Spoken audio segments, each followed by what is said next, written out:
আজকে চলে গিয়েছিলাম আগ্রাবাদের টিএমবিতে। টিএমবি যেহেতু একটি হাইপড রেস্টুরেন্টস হিসেবে এখনকার সময় চলছে, সো আমি ভাবলাম কি একটু ট্রাই করা যাক এটার খাবার। গত কিছুদিন আগে আমি একটা রিভিউ দেখেছি, যেখানে রিভিউটা ভালো ছিল না, অ্যান্ড উরস আখনি বিরিয়ানি বলে কথা। সো আমি ভাবলাম যে একটু ট্রাই করে দেখি যে আসলে কি খারাপ রিভিউ। বাট যতটুকু দেখলাম ওখানে মাংসের পরিমাণটা অনেক বেশি ছিল। লুকটা দেখেন, মাংসের পরিমাণটা অনেক বেশি, অনেকগুলো মাংস।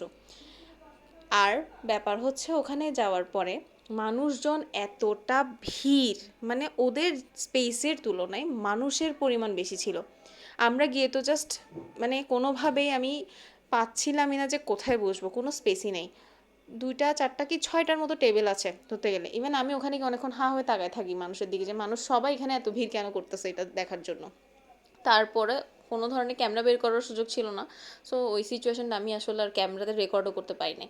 সো দেখেন গাইস, আমি আপনাদেরকে মাংসের পরিমাণটা দেখাচ্ছি। মাংস অনেক ভালোই ছিল, মাটনের পরিমাণটা, আমরা মাটন আখনি বিরিয়ানি নিয়েছিলাম।